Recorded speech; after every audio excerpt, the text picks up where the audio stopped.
You're listening to The Creative Download, a podcast to inspire and encourage others to live in the fullness of their creativity. Well, welcome everybody. It's good to see you. Hey, Christy. Hi, guys. How's it going? Good. Welcome to The Creative Download, episode 4 of season 2. This is so exciting. I am Chelsea Lee, and it's official, Christy. I am going by Chelsea Lee. Yes. Moving forward, I think I've changed that 3 or 4 times, but it's interesting because that has a lot to do with our topic today. Yes, our topic is about our identity. So, Yep. So I am Chelsea Lee. I'm singer-songwriter, author, podcast co-host, TV writer, and miniatures maker. That's just a fun little hobby. With me today, I will give her a lovely long introduction a little bit later, but with me today is Robin Duffy-Wirth. Hello. And then Christy, what about you? Tell us about you. Well, and I'm the co-host with Chelsea on the podcast, if you're just tuning in now, but I'm also a singer-songwriter, script writer, dancer, podcast host, and I sell real estate in San Diego. So busy. And welcome, Robin. Thank you. So excited to have a guest today with us. Thank you. It was really nice meeting you. Yeah. And so what are we working on? We like to start with what we're working on. Chelsea, tell us what you're working on lately. I actually made notes for myself because I feel like sometimes I just blank out. So right now our main focus, or at least like one of my main focuses, is our TV series that we're working on, and very excited to be getting closer and closer to be able to share that with you all. We're working on more of the initial documents and pieces before we jump into the pilot script and all that fun stuff. So, and then one song in particular that I'm working on right now, it's a piece that would be really good for like Vikings or Last Kingdom. And it's a piece that it's kind of like it's been buried in my soul for so long that finally I'm like have the tools to get it out, and it's been really neat, but it's something I've never really tried before. So I'm really excited about that. Yeah. Right now I don't have a title for it even. So yeah. Oh, exciting, Chelsea. Yeah. And then I told Robin about what we do, as far as like kind of what we're working on. And so what are you doing right now, Robin? What am I doing? Well, I am retired, and I have failed, and I'm really glad with that because I have way too much energy and passion for the world and the youth to retire. I'm one of those old people that's like, I have a lot to offer. You should listen to me. So I did a lot of different things in my past, and I think you're going to cover some of that. But what I'm doing now is public speaking. I do trainings. The trainings that I love doing, that I put together myself, is, well, the official title is The Power of Professional Kindness, a.k.a. How Not to Be an Asshole to Your Teammates. Yes. So, like how to be kind, how to be aware of other people. And it's a really fun training. And I do coaching for confidence and professional. I'm not the biggest fan of coaching for life because I don't know, that's hard for me, but I love coaching people through their professional experiences and also just finding their confidence, which always ends up in life coaching anyway. So, true. Yeah, coaching is so important. I really believe in coaching, so I'm glad you're here with us. Thanks, yeah. Well, I'm working on a song that I've been working on for a long time. This is a song that's taken a long time to come together, and it's a different genre, so I'm having to really work on vocals and it's a personal song, but I think we're there. I think we're getting there. And then the TV series, I have to give us a shout out celebration that we got our log line done, because that's part. If you're a TV script writer, you know what we're talking about. If you're not, it's okay. It's part of the pitch when you're writing a TV series. So it's like a one sentence sum up the entire show series in like 1, maybe 2 sentences, and we've been working on that for 6 months. Like, well, and while we've been working on the show, and we finally feel like we nailed it. Good. So. And I just want to, like, this is what happens on our show. We talk about one thing, and then like something comes, and so in saying that, Chelsea, in writing this log line, it's been so much fun writing with you. You too. And you know what? And it's not linear. Like, I have to say, like, when you're writing creatively like this, which is so much fun, I'm having so much more fun. I'm already thinking, like, okay, what happens if this does take off? What are we going to write next? Because I'm having so much fun doing the writing. Yeah. But it's been like in pieces. Like we you know, it's like you think you're going to sit down and you're going to like write it from like how you go to school. I was a teacher, right? How you should go, oh, we're going to start with paragraph 1 and then paragraph 2. Oh no, that is not how it comes out. And so you should see how we're writing this. It's like this ongoing document with all these ideas and pieces that are just flowing to us, and then having to organize them into this one sentence to like get across, you know. It's been really a lot of fun. And frustrating sometimes too, but it's been really fun. So, and then selling houses. We've been busy. I'm on a team, Robin, so I'm excited to hear we have a very close knit team that I work on. Nice. And we are actually being trained in negotiation skills, which we thought was going to be more sales. And I'll tell you what, it's a lot like what you just said. It's about how to have boundaries, observe, not label people. Like it's kind of therapy. Yeah. It's Interesting. been very interesting. So yeah, I've been busy. It's interesting when you're talking about how you writing your script. Yeah. That's how I write my speeches. Oh, I right? love that. Yeah. So I have an idea, but then I have these buckets of thought. Yes. And as I'm going, I'm like, oh, that goes in that bucket. That story goes in that bucket. That goes in there. And then eventually I can put it together into a flow. Yeah. So yeah, It's so important to like hear somebody else's process. Yeah. Because it's really like, I think we all have a story to tell. That's like a theory I've always thought. We all have stories to tell, right? Because we live life. We're all have our experiences. And some people can do it in writing a novel. You know, they can just do a memoir. I don't think I can do a memoir because I don't think my brain's organized like that. You can't know? remember. Well, I can remember, but it's like I don't feel like I want to, or I don't want to like write about all of it. You know? Yeah. That too. But it's just to hear like the buckets, you know, it's like, oh, you put it in buckets. Like, I wish we taught more that kind of writing to young people. Yeah. Yes. You know, so I think it's good if there's any young people, and I mean young people like under 40, you know. Well, the older and younger age changes the older I get. Yeah. Well, yeah, so true. And as promised, I want to give a proper introduction to our lovely lady. This fabulous gal agreed to come on our podcast. We met, it's been a year now, actually, because the conference is like 2 weeks away. I know. Good gracious. So we met at the first annual Women's Leadership Conference here in Durango. And if you're not familiar with small town Durango, that's a pretty big deal to get something like that together. So it was kind of the inaugural, well, it was the inaugural one. I was filming, I volunteered to capture footage and then ended up being able to record some of the speakers, and Robin was one of those. And we immediately bonded, for one thing, because we are both springboard divers.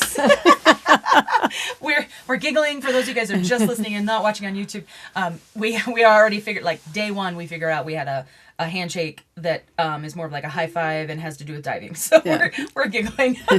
But yeah, so this lovely lady, what she spoke on still sits with me to this day, and she impacted. Yeah, it really does. Thanks. Like it's.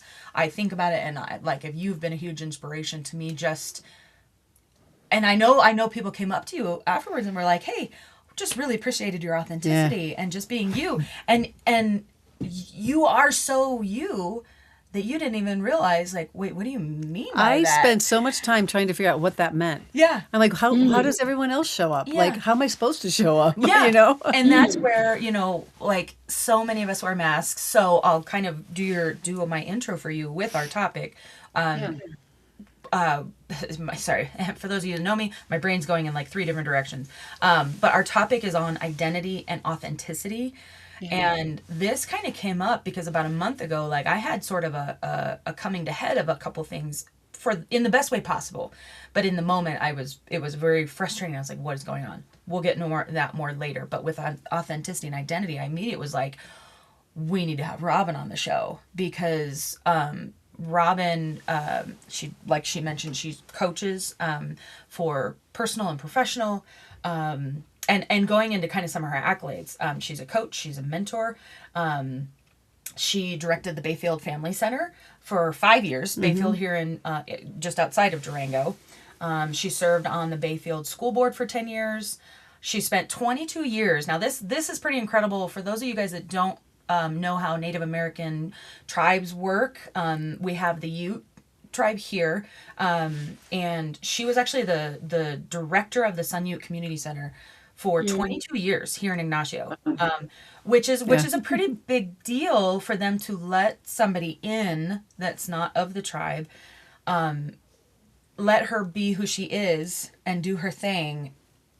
And she became a part of their family. I won't say part of the tribe, because that's a different thing. I'm not a part. They're in my heart. They're in your heart. They are totally in my heart. Yes. And I think, I know some people love me, some people hate me. That's life, right? But I loved that job. Yeah. I loved that job. Being in another culture other than your own, allowing yourself to know that you don't know is just phenomenal. It was really good. Sorry. Yeah. No, I'm glad you touched on that, because we talked about that, and I didn't even realize the coolness of that.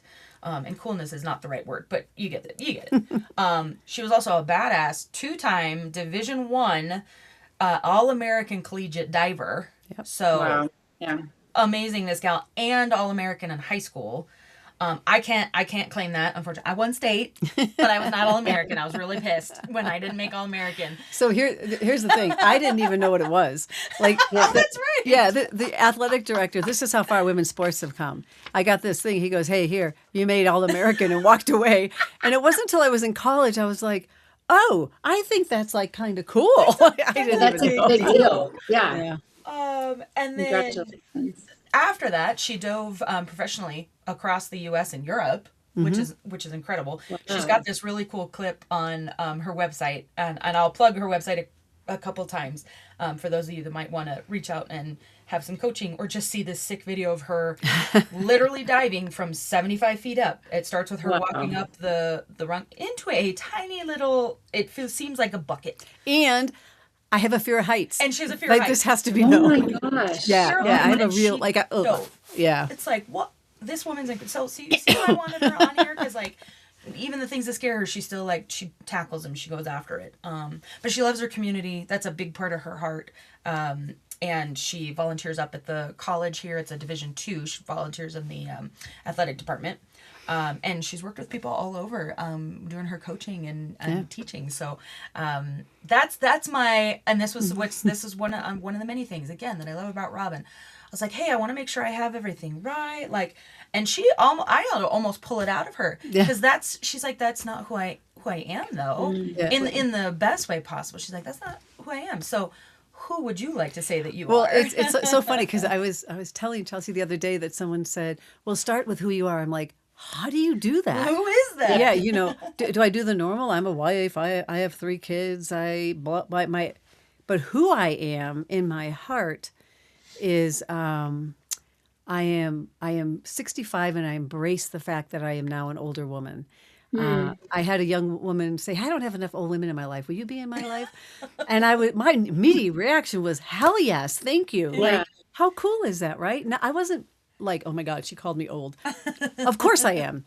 I love people. I love people. I love to support people. It is just my passion. So it just happens that athletics is in for me because of my past. I coached at a university, and so I kind of know how it works.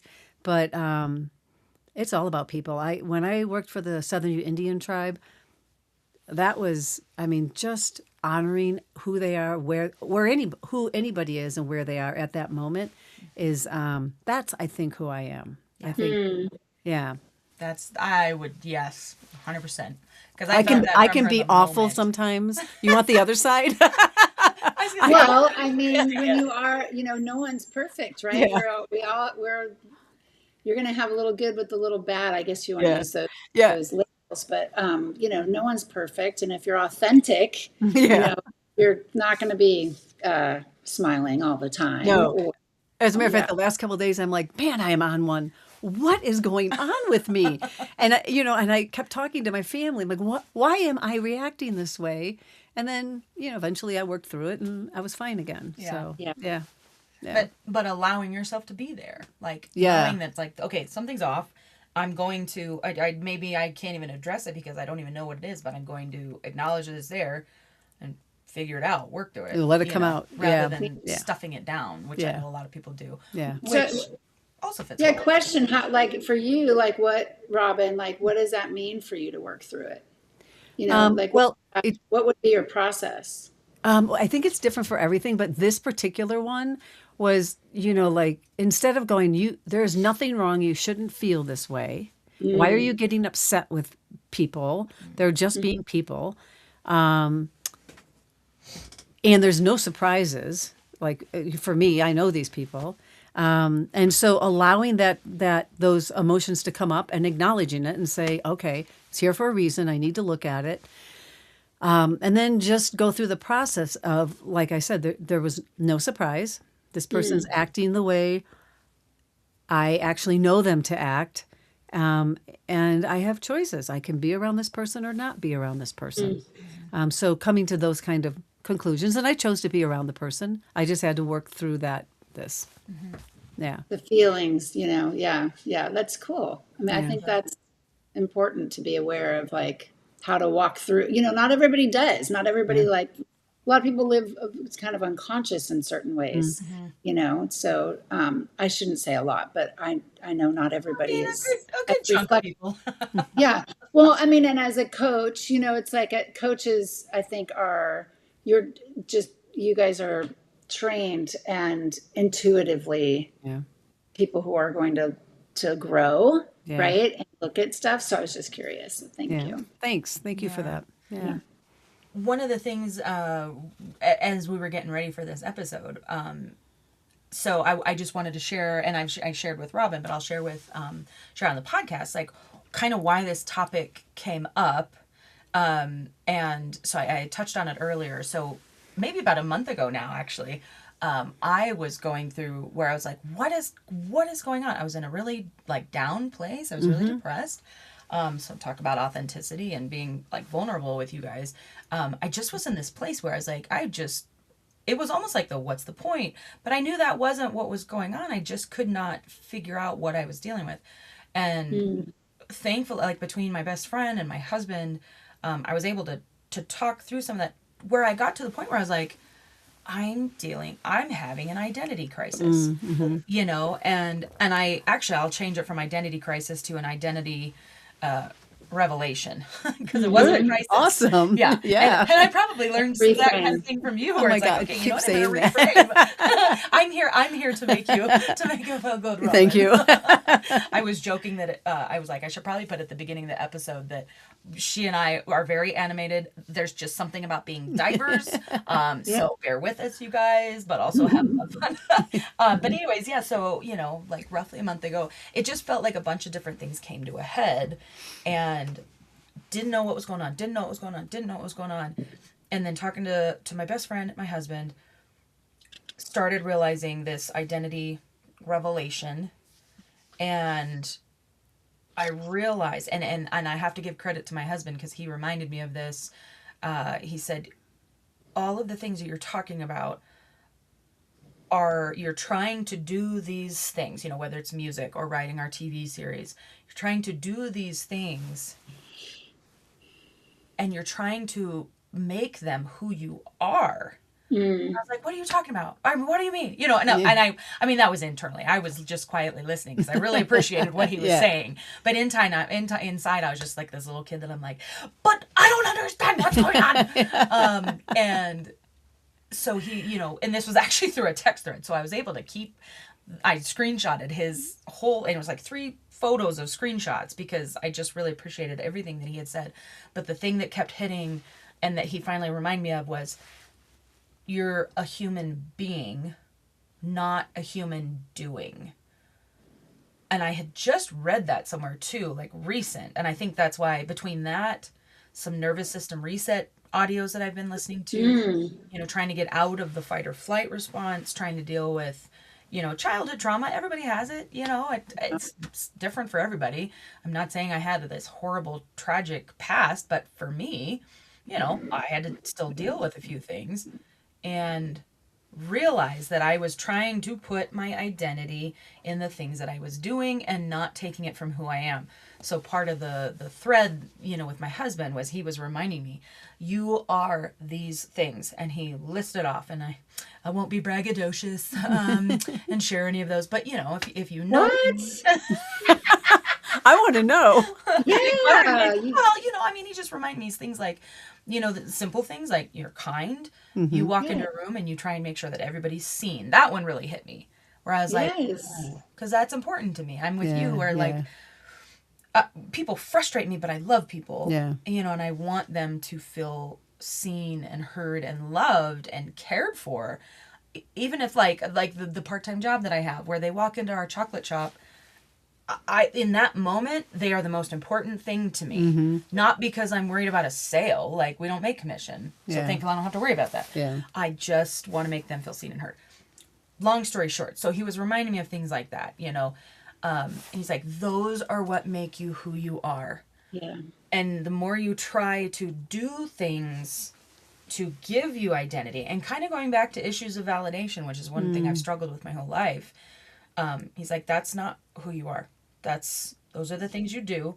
And once you separate, what you do from who you are, and actually he didn't take this leap, but he was able to launch me into, once you separate those things and you truly understand and accept and love who you are, then you can do those things, because it doesn't matter what happens with those.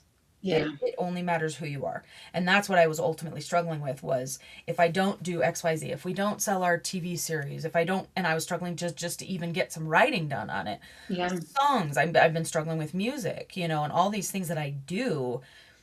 And I kept thinking, I didn't realize how badly in my brain those were making me go, oh, if you don't do these things, you're nothing.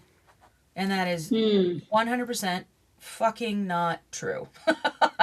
That's a perfect place for that word in this case. So I apologize for the long story there. That was what was going on, and so that all hit, and I was sharing it with you, Christy, and you and I were like, oh my gosh, this is our next episode for the podcast. Well, and Chelsea, it was like first of all, I think you're such a beautiful light. I mean, you light up, you do light up rooms, and people. We went to a conference together, and it was the first time we had met each other, and we stayed in a hotel room together. She stayed at my house. We drove to LA. We had so much fun. It was nice. And I just, I agree. Like, when you're talking to people, strangers, and connecting, you're such a great connector. Yeah. And that is like, that's who you are. That is who you are. Yeah. I think once you had this moment, it was like, it's like the end of the snake, right? This is the end of the snake year. Yes. It's like you shed this skin that you were carrying. This is how my perception was, that you didn't need. And like all of a sudden, like your light just got brighter. Aww, that's and then when we to hear. Yeah. And then when we wrote, you were so like, you were writing. Yeah. And it's not you trying to like remember what you needed to do to write. It was you were in a different space. I guess you could call it more like your own true heart space, as opposed to like in head space, like if you're to identify it in a concrete way. That was my perception. It's been really beautiful to watch. Oh, that's really cool. Like, I love you too. That's cool to hear from an outsider's, not outsiders. You're very much an insider with me, but you know what I mean. Well, yeah, I know. Outside myself. Outside perception. Yeah. So there's a couple things I'd love to add to that. Heck yeah. This starts with, it actually circles right back to when you said, who are you? Yeah. And then my accomplishments came up, and I'm like, I have a lot of failures also. We could put those in there, but that's only what I did. Right. It's not who I am. Yes. And then you talked about the self-talk. Yeah. And that you talk about just destroying us as humans. Oh, yes. And, like I could talk about self-talk forever, because I had some bad self-talk going on for 55 years. And it wasn't until I did the hard work, not working hard, but doing the hard work, going deep, which is what you did. Yeah. That's how you shed your skin. That's how you got lighter Yeah. was because you said, this is no longer serving me. Yeah. This skin, or what, like Yes. to use your snake analogy, is no longer serving me. Yes. Like it needs to go. I can build a new one, a brighter one, a lighter one, whatever color or whatever you want that skin to be, right? That is your opportunity. But you only get to do that with awareness and with doing that hard work. Yeah, and let's chat a little bit more about that, because as we were preparing for the podcast, you had so many things that came up, and I was so excited. And we have many things to chat about, and that was a big. You know, one. this is going to be a 10-hour I mean, podcast.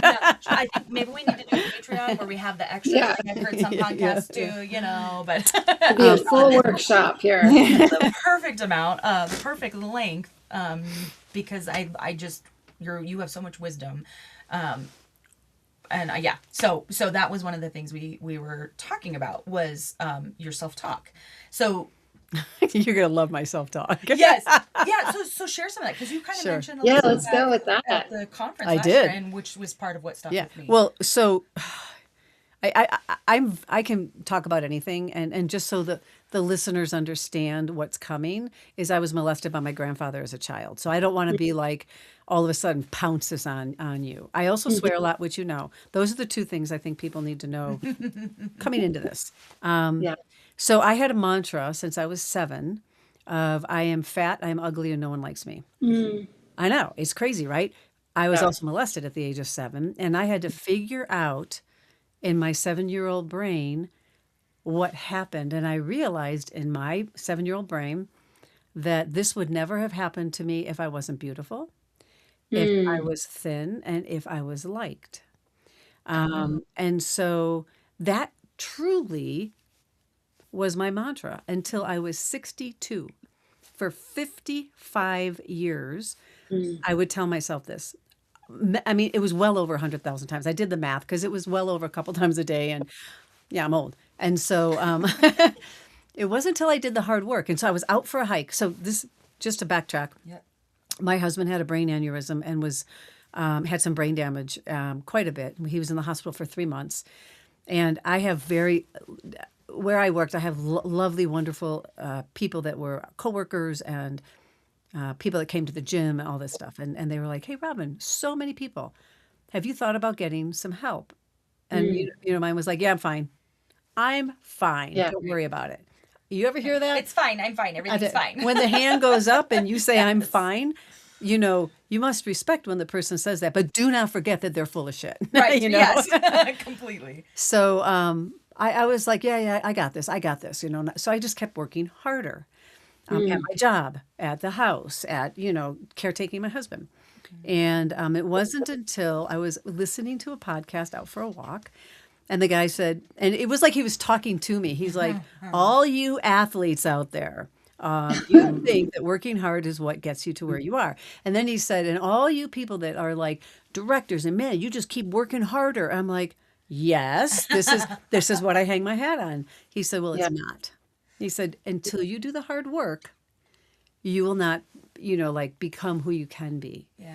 And I was like, oh, shit. And so I called a therapist and I did what is called EMDR, eye movement desensitization. And I never can remember what the R is, but it allows you to go back and you know, be in this situation, whatever. And so I did all that, and I don't know if you want me to go into that. I can if you want. But yeah. Why don't you give Wherever. a okay. little info on it? So EMDR is amazing, and I will tell you that it changed my life. And I will also say there are many ways of healing for many people, and staying healed is important. This is a process.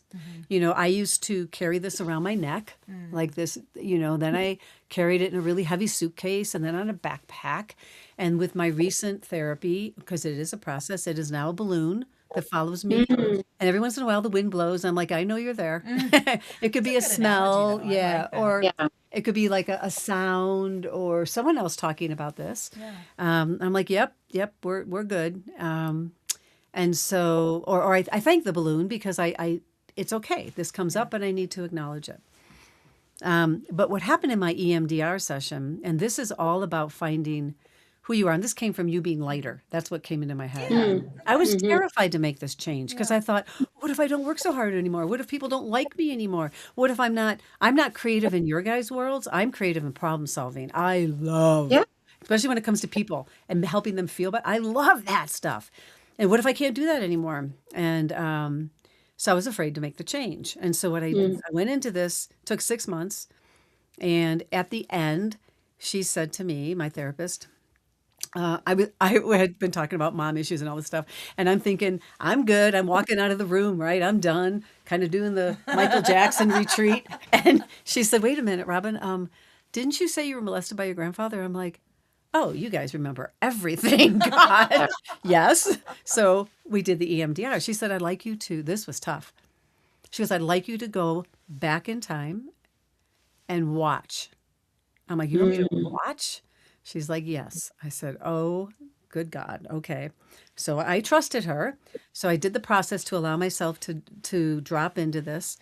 And I watched. And then I came back and I'm like, okay, good. Can I go? She's like, no, I want you to go confront your grandfather now. I'm like, okay. And so everybody knows my son's a MMA fighter. I do jujitsu.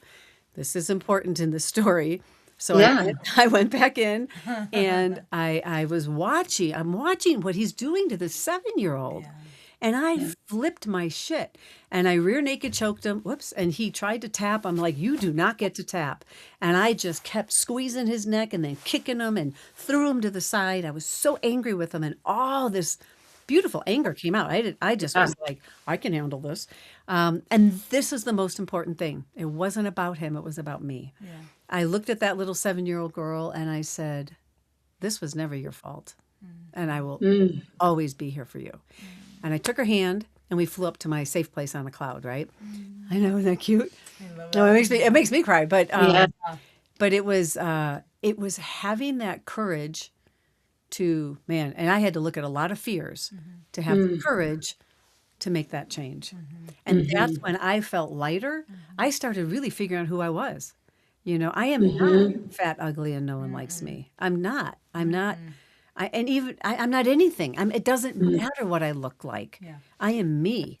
And so it was a huge thing. So when you talk about identity revelation, I love that phrase. I do because so many of us are like, I'm in an identity crisis. Right. And then they wallow in it, right? They stay in it. And if they talk to other people and they're like, oh God, me too. And they keep themselves. Yeah. And so to have the courage to look at those fears and to do something about it's huge. So congratulations. Well, I appreciate it. Yeah. That means a lot from both of you. Yeah.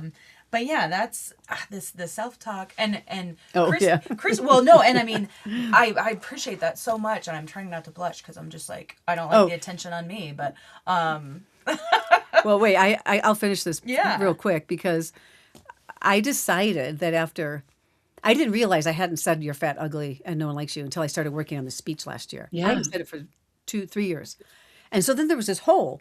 I'm like, oh my God, I can fill this with something positive. Oh. So I changed my mantra. And this was hard because I had never said it publicly, but I changed it to, I am a badass. I am loved and loved. I love and I'm loved.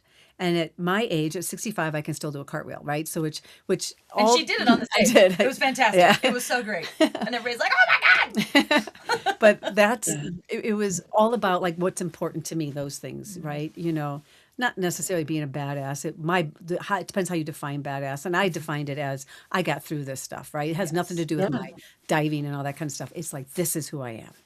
Yeah.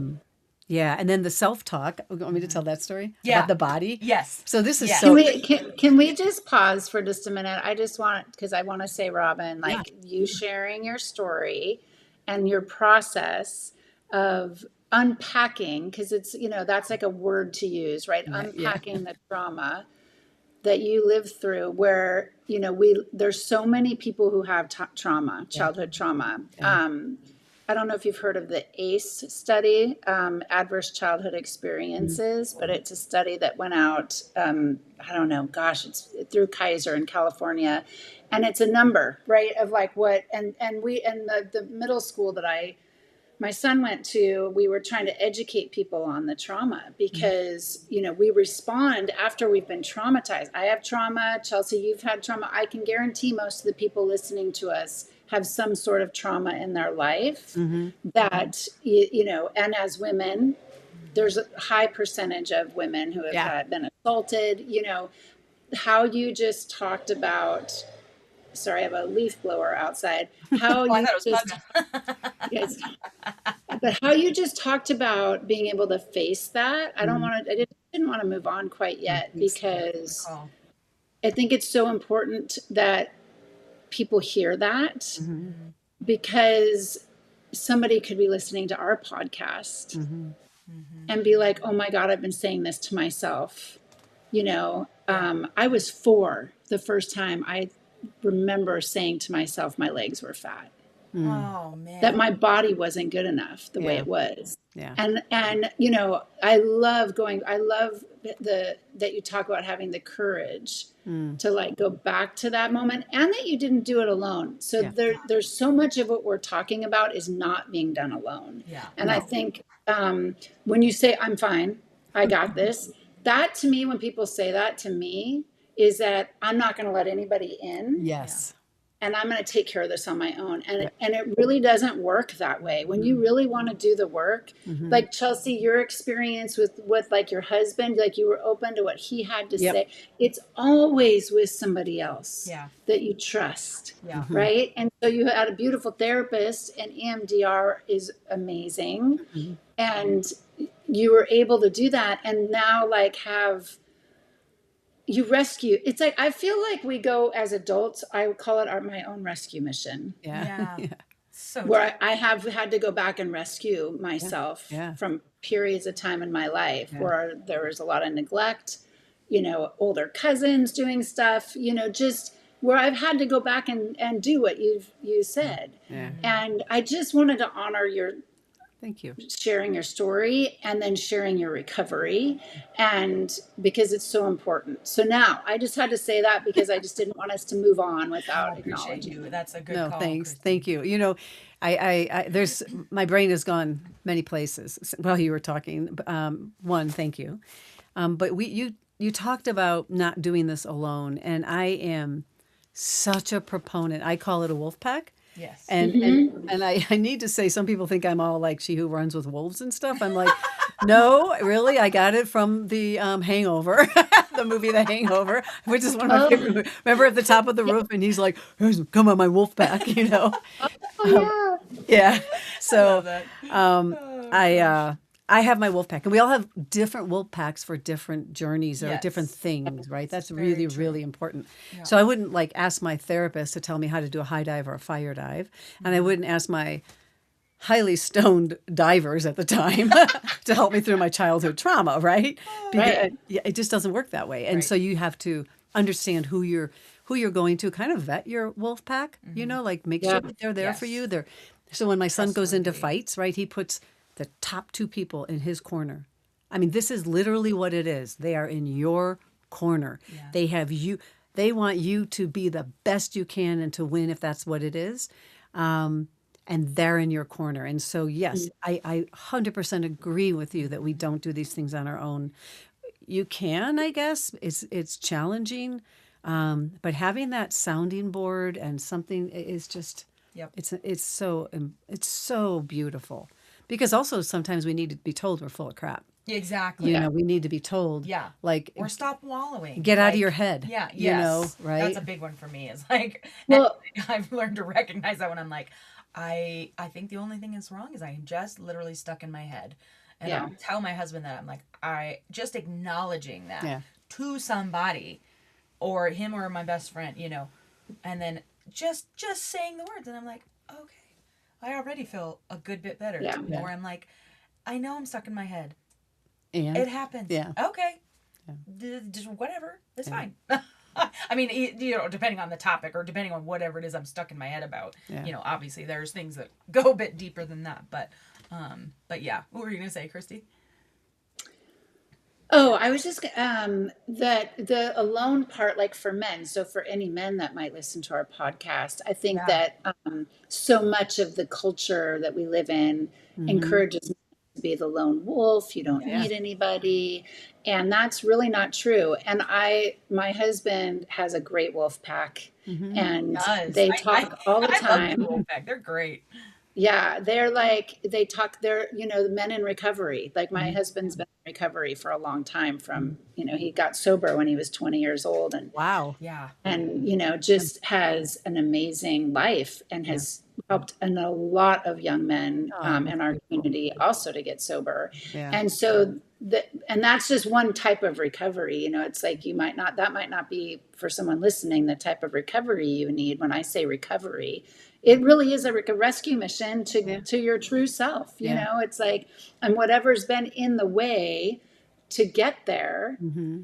usually requires help from some other person, either who's been through it or a therapist, so that you can really get in there and recover yourself. That's Yeah. what recovery is about. I Yeah. have never said that out loud. I don't know where that just It's came from. I beautiful. love that. But Yeah. like really to recover is to recover who you really are. Yeah. Yeah. And so for men, it's not meant to be done alone. And you might need to get a different wolf pack. You can have Yeah. one wolf pack where they're just the fun people that you go out and you do stuff Yeah. with, and that they're not going to talk about emotions Yeah. or your past. Right. And And then you get the wolf pack that does, Yeah. and you can have more than one wolf pack, Exactly. I have many. Well, and that's the funny thing. I actually read something recently, maybe a couple months ago. I love wolves. I mean, clearly. I know.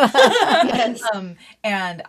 But something popped up a couple months ago in an article or something about lone wolves and how that is such a misnomer. Yeah. Misnomer. Yes. Because a lone wolf will die. Yeah. Right. I mean, and so like they're not a badass. They can do it on their own. They survive, So we have this like misconception that lone wolves are, I'm tough, I'm bad. I Pull can up my do this. bootstraps. Yeah. Pull up my bootstraps. Yeah. I'll do it myself and I'll go hunt by myself. No, they will fucking die. Yeah. Within I think they said within a week. Oh, wow. It was something crazy where it's like if a lone They wolf, have to join a pack. you Yeah. have to join a pack.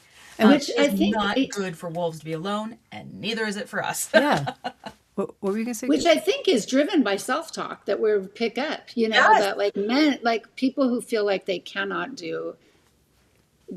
open up to other people or they can do it on their own. That's driven by self-talk. Yes. Absolutely. It's driven by self-talk, John Wayne. I Yes. mean, I could go on forever. gosh, yes. Hollywood. Clint Eastwood. Yeah, exactly. Yeah, right. Make my day. Get off my lawn. I think being aware of your self-talk. I'm just all about awareness, right? Because once you're aware, then you have choices. Until you're aware, you don't even know you have choices. Yeah.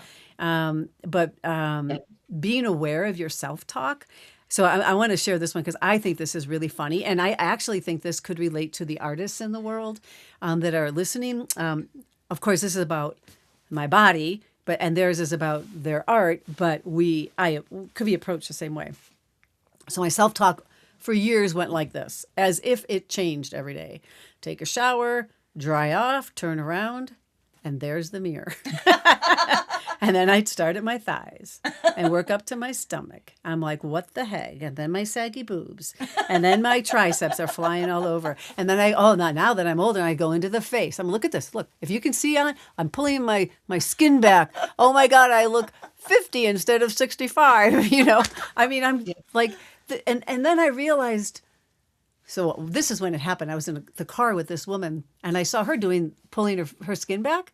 I'd never seen anyone do it before. Yeah. And I was like, she's like $15,000 to fix it. I think I'm going to do it. And I'm like, $15,000. And once I realized I would never spend the money on that. Well, not that I have it, but I wouldn't.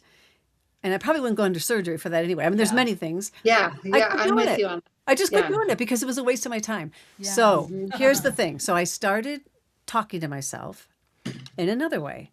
I got out of the shower, dried off, looked at the mirror, and I have 3 children. So I'm like, thank you, tummy. Thank you. I get that's a little bit, and plus I'm postmenopausal, right? So there's no estrogen and you just tend to gain weight in your stomach, right? Thank you. Thank you for letting me live this long. Thighs. Thank you for getting me up in the morning and walking around. Triceps. I don't need you so much. I'll wear long sleeves. I don't care. Boobs, these are here for my kids. This was for the babies, no other reason. Yeah. And that kind of thing. So I was doing really well with it. And then and by the way, negative self-talk is an addiction, but it's an addiction. And to change that takes a long time. So I went on I went on a 200-mile hike. Well, I was in Europe. miles? Yeah, we did this. 200 miles, yeah. It was the Camino. Wow. It was the Camino de Santiago. It was really cool. It's in Europe. Anyway, so being in Europe, they don't have these full length mirrors. They only have this right on the Nice. face. I was like, oh, I like this. Get out of the shower. Hello, face. And so I got out of the habit of saying nice things to myself. So I came home and started that same stuff again. The negative. And then when I realized it, I was like, this is ridiculous. So I started doing like power moves. And then this is, I don't need to go there in your mind. But here I am naked going like pumping up the iron, doing the arms and because I'm like, I need to make fun of myself. This is absolutely ridiculous. I am 65. It doesn't matter. It never mattered, And so with the artist, I would say the same thing. You're looking at your artwork and that self-talk starts. And Yes. until you can, that unself-conscious, if you're self-conscious, your true identity and authenticity is not going to show because you're self-conscious. You're guarding it and stopping your true self from coming out. When you become unself-conscious, is that the right word? Sure. Or not self-conscious? Works for me. Mm-hmm. That's when you can let your true self out, right? And that's exciting. That's when the real art comes out. it is. My dad was I don't know if you know this, but my dad was a pro drummer. It's not like he that was his life. He was a professional. Professional drummer. Yeah, he was a professional jazz drummer. What they called him in Chicago was the best white jazz drummer in Chicago. I thought that was that's funny. But he started in the strip joints when he just out of World War II when he was about 17.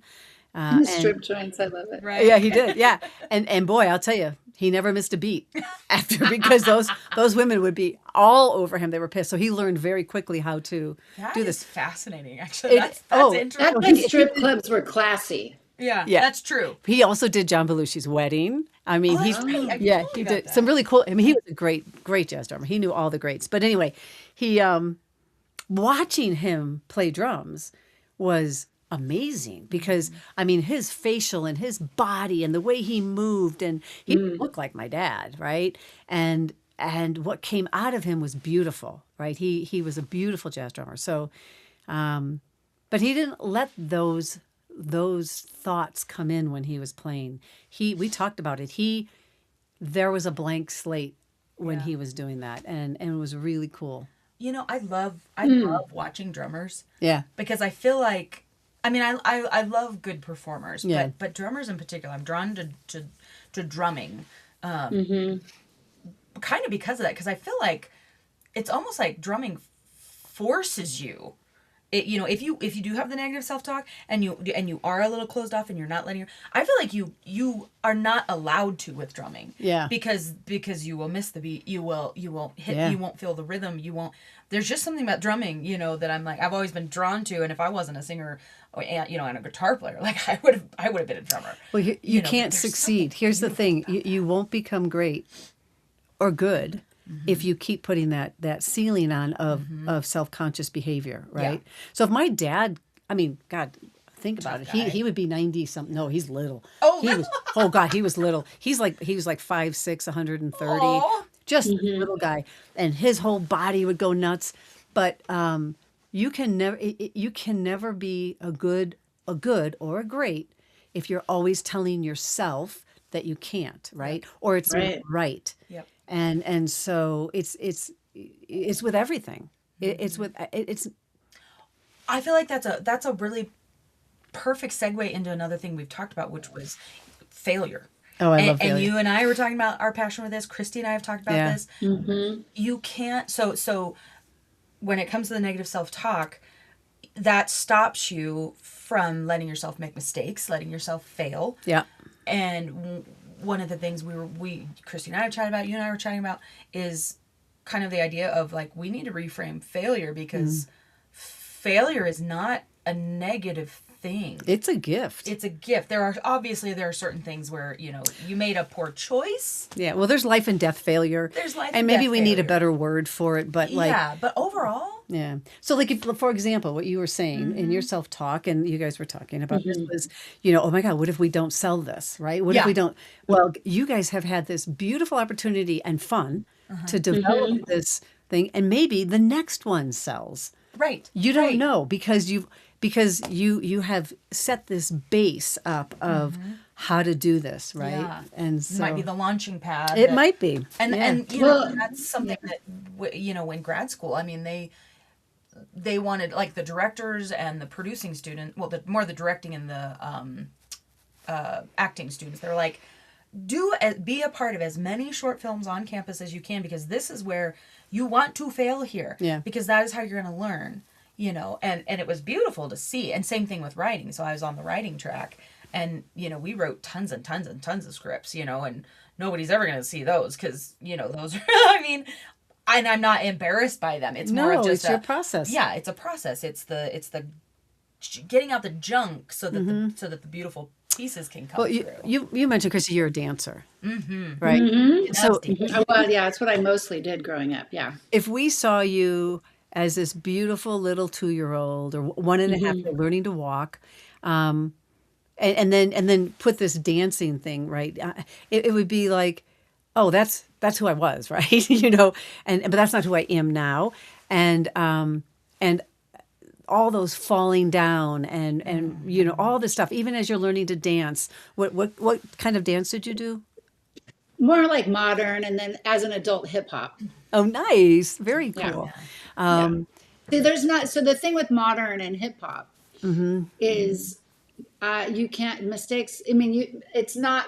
I mean, I guess mistakes are different than if you're a ballerina, or Yeah, there's yeah. certain True. types of that don't allow. So like modern dance is way more expression. Yeah, yeah. That is a flow, and then hip hop is more, It's more an a art. state and an art. So it's not. I didn't dance. I didn't really like any of the dancing that was rigid. Yeah. To me, ballet was very rigid. Yeah. Yeah.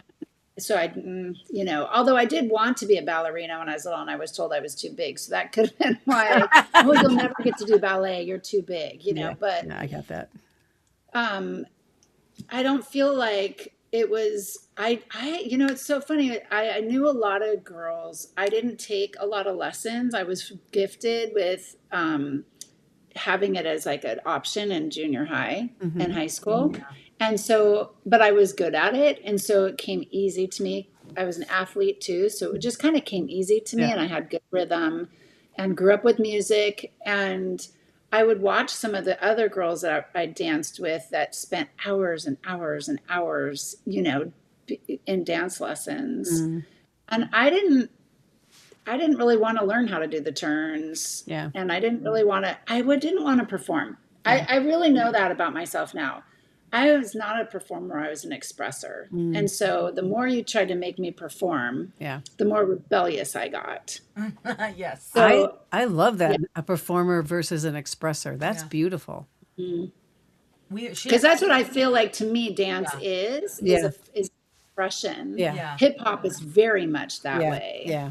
And so is modern, more modern dance. But the same with like songwriting. Like I'd rather be a songwriter than a performer, because I can express. Yeah. So Yeah. I guess I'm an expresser. But I love that. I love that. This is what I was talking to my son about. Like, mixed martial arts is an art, whereas diving. So mixed martial arts is more expressive, whereas diving is more performance. I think, right? Because it's more rigid. It's very much like ballet. Yeah. And that's what I did. That's how I studied. I started my whole career was in classical training.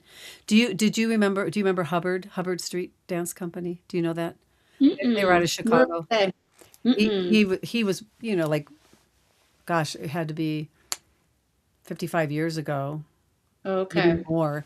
that he started maybe 55 years. Lou Conti was his name, but he was very expressive, and he was my first ballet teacher, and it was just oh God, he was awesome. The guy could spin like a top. I was in love. It was great.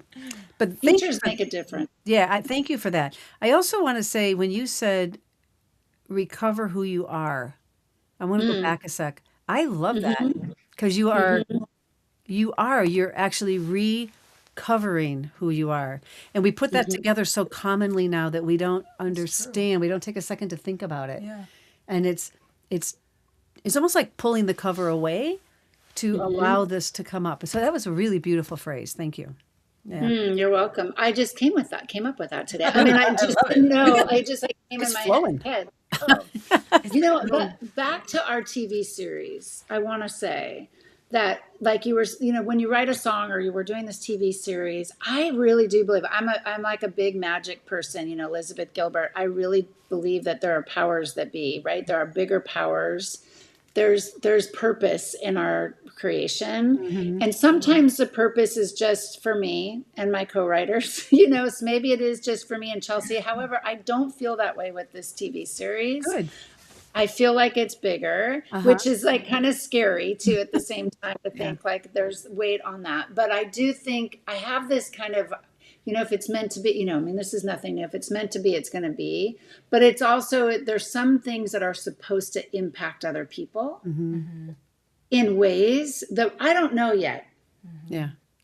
What that is. It's because I'm not God, right? I'm not the powers that be. I'm just Jesus. Yeah, she's just Jesus. I'm just Christy with Christ with a Y, right? That's where Christ you with drew. a Y. I said it on my podcast. No, but so I feel like there's like this balance between like, okay, just be who you are and just write authentically, and then have to practice with the self-talk, because this is where the self-talk comes in. Yeah. It doesn't matter. Like it matters, but I'm going to give it to the universe as like, is this meant to be? It's like I have like a little combat to the self-talk. You're right. Because if I try to control, because it comes down to control, right? Yeah. If I try to control it, it's just not controllable. No. Right. No, acknowledging it's important. How do you deal with it? But I think like when we talk about authenticity and finding your true self, it takes practice. Yeah. Because I was talking about you as a child and now you as a dancer, and think about all the things you've gone through. You have morphed and changed. I have. And so who I am now is not who I was actually 20 years ago. And honestly, who I was before I walked in here, who I'm going to be after I leave is going to be different, because this is a brand new experience. Yeah. Right. And so it does take practice, and it's like your art. It's you practice it. You try to figure out what feels good and what feels right. And it's about what you feel and what you value. That is where that comes from. So when I talk about like when people were saying I'm so authentic, and I was so like I kept thinking, I think they liked my speech because I swore, or because I made myself vulnerable, or because. But then I think after a while I started thinking it was all of them. It was all of it together that allowed them to see me. Yeah. And we were talking about like Dolly Parton is one of my. I just love Dolly Parton. And she's one of the most authentic. What's that? She's so authentic. She is, but she starts her speeches with, if you came for something real, nothing's real from the top of my head to the bottom of my foot, and so when you think about it, it's boobs and face and hair and all this stuff. That's just who she is. That's her authentic self. That is, even like in some people's mind, that's fake. Well, yes, and it's her authentic self. It's who she is. And she writes and speaks and sings to people's hearts, right? So, yeah. Yeah, that's an interesting comparison with Dolly Parton, because it's true. Even though you're right, she wears wigs, she's got fake this, but I don't see her as inauthentic, because I think authenticity is something that we feel with people. Yeah. And as maybe it's because we're so tribal, we really are. We're supposed to be connecting with people. Yeah, we are. Yeah. So, like, authentic people can connect with other people Mm-hmm. or can say out loud or no, like, I'm not ready for this, or, Yeah. whatever. But it's like the authenticity is something that it is a feeling, and it is really hard to kind of like put into words. Yeah. But It Dolly is. Parton is a good example. Yeah. Yeah. Well, it is because also it's so different. It's different for every human being on this planet. Yeah. Finding their true self or identity and then leading to authenticity is different for every single person. What is the killer? I think there are two big killers: are not accepting this failure or or something about that, and being like, I suck. This is awful. Can you imagine in our diving? Like I would get up and I'm like, reverse 2.5 smack, reverse two and a half smack, but it wasn't a failure because I did it, right? I tried Yeah. it. And then one day I went in on my head and I'm like, huh, I got it right. this is cool. So yeah, so those are, it depends how we define failure. So where was I on that? Failure and perfection to me are the two Yes. things that absolutely will kill us. And perfection is often like, what do other people think? Is this a perfect picture? Is this the Right. perfect time or the perfect script that you're doing? Right. You know, I don't think there is perfection and in this. And when people try to be perfect, I once broke up. I was dating this really nice guy. He was so nice. He was perfect in college. And I broke up with him. Everyone's like, why'd you break up with him? He brings you flowers on Valentine's Day. He does this and this. I'm like, because he's perfect. Like, I hate perfection. I want something that kind of knocks my socks off, and I'm surprised by it, I'm like, oh, great. Here comes Valentine's. I get another dozen flowers. Could do something different. Of course, all the ladies out there that don't get, they're like, oh, man. No, I never. No. I'm That just was only messing. once. Oh, so My husband got me flowers one time when I gave birth to our first son, and they were half dead. Because he didn't see anything for days. he was like, I'm a dad. So yeah, no, I'm not. But yeah, perfection is not authentic. Perfection is and that's- not authentic. Yeah. And I think that's why with Yes. AI, you can like it's useful in a lot of ways, but it's everyone gets worried it's going to replace. Like, I just don't think it's because it's so perfect. It doesn't have the feel of the authenticity of a human, and it's not going to. Yep. It just is not going to because it's not a human. Right. It's like a dog can't be a cat and a cat can't be a dog. You know what I Right. mean? It's just like they have different energy, Yeah. and maybe that's what it is. It's the energy, and when we're like perfect. It's like, or we're trying to be, which I think I gave up on that a long time ago. Oh 'Cause God, yeah. to me, it's just like freaking too much work, It is. It's, Yeah. yeah, I didn't like it. I- So, but I mean, I have little, like, I guess I have little things that I can, it's a dysfunction that I can. It is, and we all have those. It totally is a dysfunction. Yeah. That's perfect. No, like that perfection thing. So I think allowing when I ran the rec center here with the Southern Indian tribe, right? I had an average of 65 employees. So you take that over 22 years, lots of young people in and out, in and out. And my goal was always to grow them. And there was only one place where I couldn't allow mistakes, and that was in the pool. Yep. Because that was a life and death thing. Yep. I'm like, you must be watching. Yeah. You must know how to respond. And even then, we would do these post-emergency, we call them post-911 sessions. How could we have improved? As long as no one died. That was my big thing. That was Right. I had two philosophies when I ran that gym. One was, if no one dies, we can fix it. And the other is, please always question status quo. Yeah. If I ever say, because we've always done, I will never say because we've done it that way or because I say so, because I don't know. Yeah. Well, situations are different. Yeah. Yeah. Like, there's always different situations that can happen. Yeah.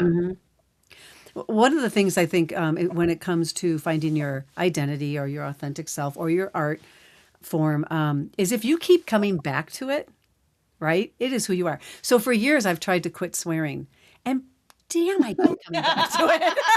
Like, it just flows out of my mouth. And I'm like, I'm having a feeling, a revelation. This is my authentic self, right? I have tried in the past to be quieter and to be less me. And I just can't do it. And I keep coming back to, I'm 5'3". I'm not huge, but I am a big person. I mean, people used to call me the old white lady with the big mouth. And I'm like, yes. You're like, woohoo, life goals. Yeah. So Well, if you keep coming back to it, if you keep coming back to that, it's Yeah. maybe time you look at it and say, I love bright colors. I love hip hop over classical ballet, But I had to fight that with, like when I was growing up, and to be fair to the people that were in my life when I was growing up, and some still are, like my mom or my brother or whatever. They rarely actually said any of these things out loud. But all I felt like I heard, so how much of this was me telling my own self. your stories. Well, no, I heard most of my growing up, you're too much. You're too emotional. You're too sensitive. That one was one that actually did get said a lot. Stop being so sensitive. Stop being so sensitive. Stop being so sensitive. And I think about it now, I'm like, I'm a fucking storyteller. Yeah, exactly. I'm supposed to be Emotional. Yeah, I'm supposed to be sensitive. I'm supposed to be, all those things. Now, yes, can those go to the extreme? I don't want to be, the melancholy. Oh my God, everything. Oh, feel everything so deep. But I do. I feel things so deeply. And most of my childhood, and I think Christina, you and I have talked about this, most of my childhood and into my adult years, I thought that was wrong.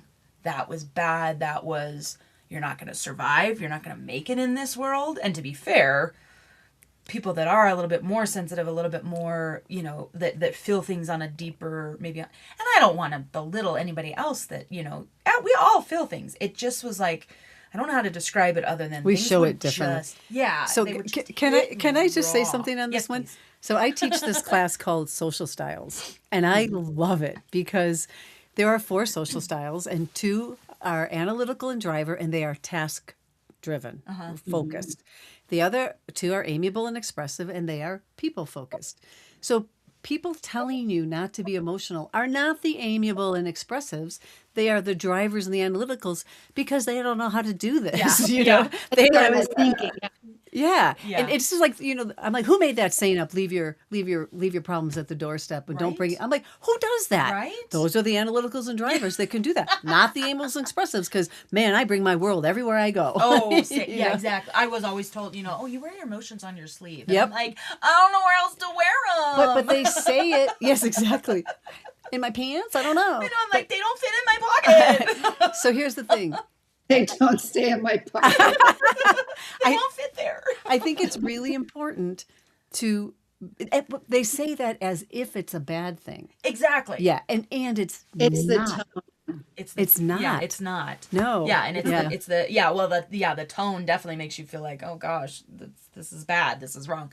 Yeah, and but that took me, like, your negative self-talk that you realized, took 55 years that you spoke that way to yourself. Yep. I told myself that up until a couple of years ago. And even then I still struggle with, Oh yeah. you're too much, you're too emotional, you're too sensitive, especially when I'm in the throes of whatever is happening, which, like, this month ago or whatever, when I was in my identity revelation, and thinking, before I really had that revelation, thinking, I am so much, like, I am too much, yeah. This is too much. And what you're saying to yourself is you're not right. You're doing something wrong. You're wrong. You are wrong. Yeah. Something about you is wrong. But I do. Oh, go on, Christy. Go on. Well, I just want to say I have quite a few friends. This is funny because you're one of them that say that's part of their self-talk is I'm too much. Yeah. And I think when I think about what you're saying, my friend Lee talks about that, and like her parents were very analytical, and she's a therapist now in life, right? So she's like very emotional. And I just kind of feel like as we're having this conversation that when you have a child or, that is very feeling based and expressive, I was like that too. But I had parents that were stuffed all their feelings, and they would not, so if you have people stuffing and then you have a little kid who is basically shining the light on them. Yeah. of what they're not looking at, Right. it comes back at you like so harsh. Yeah. And so that's another rescue mission, right? Like Yeah. for your kid, like Yeah. that, and when I went to and you're a songwriter, it's like songwriters are special. I swear to God, when I went to this songwriter retreat in Nashville a couple years ago, it was like I found my people. Yeah. Oh my God. I'm not weird. I'm Yeah. just a songwriter. That's it. We Yeah. need to make We're t-shirts all like like that, this. Christy. I'm not weird. I'm just a songwriter. I swear I came home and I felt I would talk about being able to like connect to who Yeah. I was. Yeah. I hadn't been in a wolf pack like that. Yeah. I had always worked with musicians. Musicians are different than songwriters. They are their own. Yeah, they are their own people. Yeah. Their own. Yeah. Very different. Very different. So I was always the singer in the band or whatever, but I never had like this like group where I was with these people that were all, and I'm like, oh my God, we're like, this is, and you could just like, I'm just going to be me. And guess what? If somebody like you, like in my life that would say I'm too much or my friend's too much or you're too much, if they would have come to that songwriting retreat, they would have not been able to deal with an hour of Yeah. it. Right. Exactly. Yeah. I think of my They brother. would have been like, this is way too much. you Yeah, know? my brother would be like, But I can't do this. It's like when you're going through an issue, whatever it is, and you get together with a support group. You're like, I'm not alone. Yeah, you I know. am not And Chrissy, this happens all the time when I teach these classes. I just taught one last Friday up at Fort Lewis, and the light bulbs that go on. I'm not weird. I'm just analytical. And now that I know this, I can make choices to stretch my communication to other people, right? And it is so cool. Again, it goes back to that awareness of not only who you are, but where you feel comfortable. I mean, when you went there, it was probably like, it was like a duvet on your soul, right? It was like, this feels amazing. Yeah. Yeah. Oh, yeah. And it's fun, the awareness. I just wanted to comment on this too, because this negotiation skills is talking a little bit about identifying where people are, analytical versus emotional. But when we're aware of what we are, like when I know, like, I know that I'm very emotional, and I have to then practice being conscious of that, and then being conscious in the world, like as an adult, because there's this childlike part of me that wants to go out and just be free. Twirl down the street. Yes. Yeah. I just pictured Christy like as her adult self, just spinning, hip hopping down the street. Yeah. Yes. You should have seen me this morning. I was practicing twerking in my kitchen. And I'm like, wait. I told my husband, I think I can show us actually now. Can you show? No, me? I won't do it. Christy's like, no, that's a private That's my moment. private moment. But the funny part was I was laughing at it. He was laughing that I have been practicing this. Like, so. It is a skill because I cannot do it. I will be vulnerable with you. I have tried. It is not pretty. Well, my husband likes it, but that's about it. He's like, oh yeah, it's terrible, but I love it. But it's so fun though. Like, so funny. There is something about it that's like, it's very freeing, like even if you can't do it quite the right way. Well, and dancers, just to say, like on personality types, I was in the hip hop Nutcracker like 5 years ago, and I did a part as a locker, which is a style of hip hop dancing that's like very cool to learn. I didn't have a main part. I was like very much background, but I had dance parts, and I was with all these dancers, and dancers are, as if you've grown up in dance, they're very touchy. Like they hang on each other, and I'm not that. I'm not quite. I'm a dancer, but not quite. Like these people were just like. I mean, it was like there was no boundaries around it. I was like, this is too much. But see, I was like labeling this is too much for them. But then you were around that song group, right? The writer group. Yeah. And your heart went, I mean, it must be such a good feeling. Think about all the people out there with, I don't know, it could be a disability. It could be, just wanting to find their place. Artists trying to find who their people are. And I look at the analytics in the world and I'm like, and they look at all these crazy ass people like me. And I had an analytical tell me once in class, he goes, "You are my worst nightmare." And I hardly could stand up. I was laughing so hard, but because I bet I was, I was too much for him. So, but once you find that spot and then you see it and you label it like, oh, this feels good. This is nice. Yeah. Yeah. Yeah. And then you can also let other people. So I feel like when you do that for yourself, you can let other people be who they are. Yeah. Yes. It's so like that analytical person, because I have a lot of that in my work, in real estate. We have clients that are analytical. So I can go, oh, they're in the analytical. Okay, Drew. I think these are your clients. 100%. Bring in the husband. Come on, Drew. Yeah. Well, and if you look in any world, dancing, whatever it is, I don't care. There's a team, and in my world at the rec center, we had a team, right, of managers, directors, whatever. And I built my team around my weaknesses, like so I'm good with Smart. people. Oh yeah, analytical. Oh my God, I'd get the budget, and I'm like, hey, budget. I would let it sit on my computer for an hour and then send it to my friend and go, I've gone through it. Tell me what you think. And he would go, line item by line. And He's he like, loved it probably. And he loved it. Yeah. He's like, yeah, it's good, Robin. I'm like, yeah, I thought so. So building your team is really important. Like, whatever you're doing. Right. You guys have a team going in writing and you have fun, but there's this balance thing going that works because there's some opposite stuff going on. Yeah, it's really neat because we have the ebb and the flow of different strengths, different weaknesses, different but also a lot of similarities that we can pull on, and so I think it's been this really great. We talk about this with co-writing in general, like when in our different songwriting circles and if our all the different artistic circles, we talk a lot about co-writing, and it's the same thing with the Wolfpack. Like there may be I co-write with a gentleman in Chicago. You'd appreciate it, Pete. And we work in a different way than Christy and I work. And what he and I come up with is I love it. What Christy and I come up with, I love it. But I actually don't know that the three of us could work together just because there's nothing wrong. I just don't know that it's the right dynamic. Right.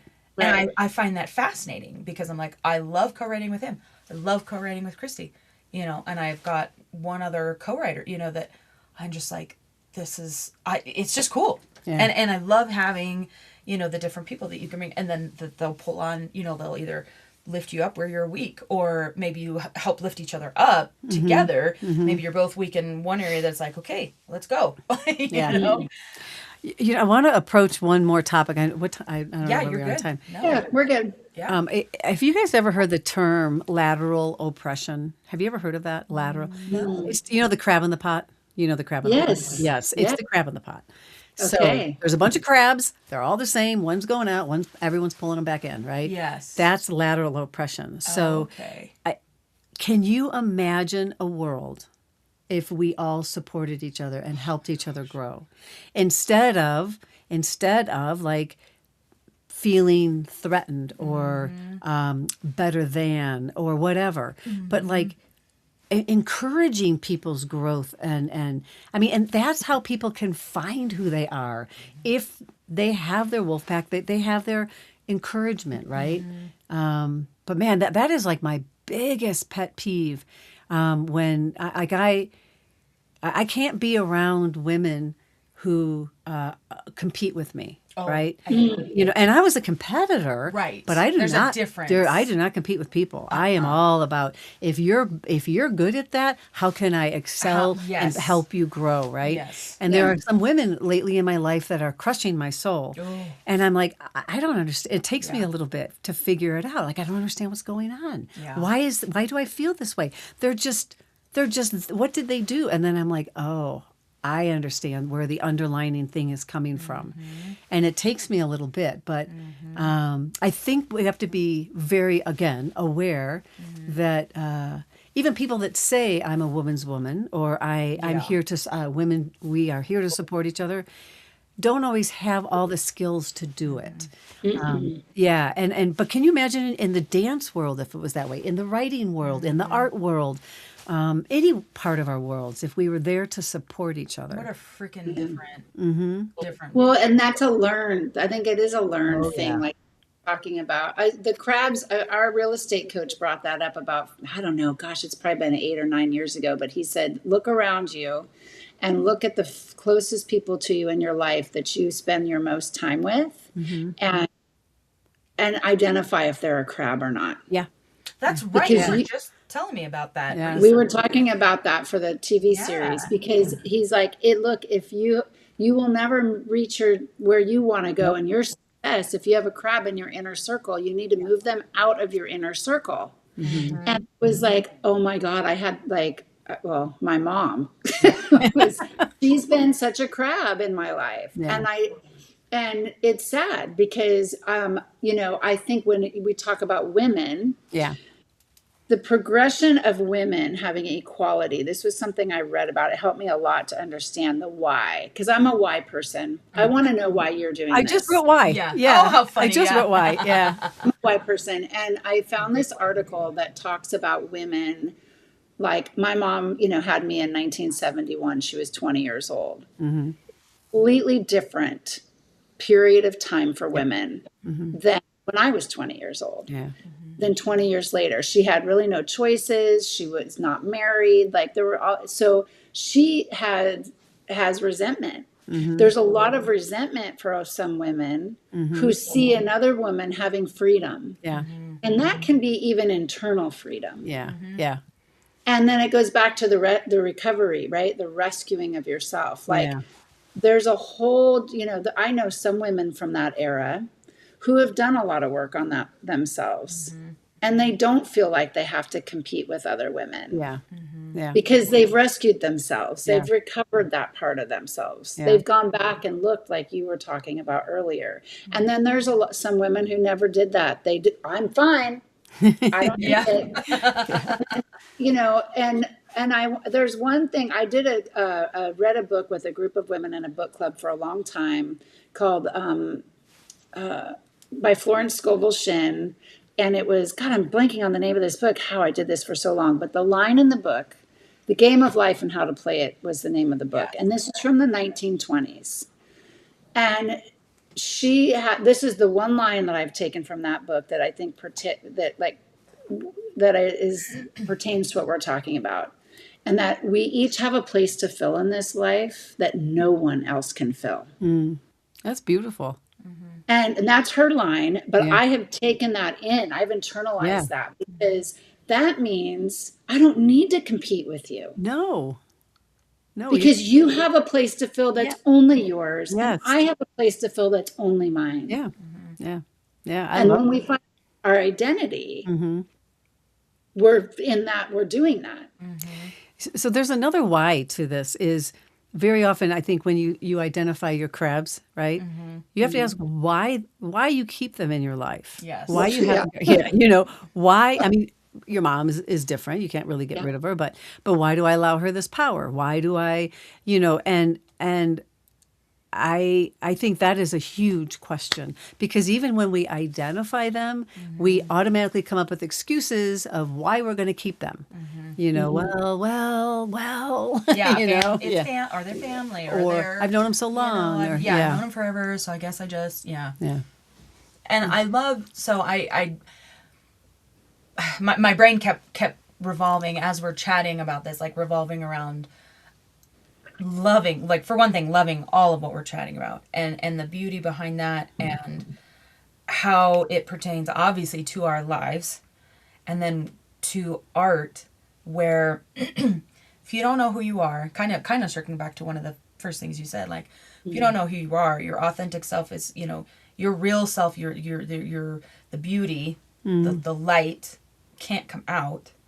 And as artists, again, whether it's hobby, whether you want, like Christy and I want to be professionals in what we do, whatever level it is, and whatever art is, whether it's painting, songwriting, if you don't know who you are, what you create, it might be, there's some artists out there that it's beautiful, but it's not going to be you. It's not going to be something that's Deep feel. deep feel. It's not, and so I guess that's one of the reasons that we wanted to talk about this subject, is because, part of Christy and I's passion is we want to help other artists. We want to encourage them and we want to inspire them.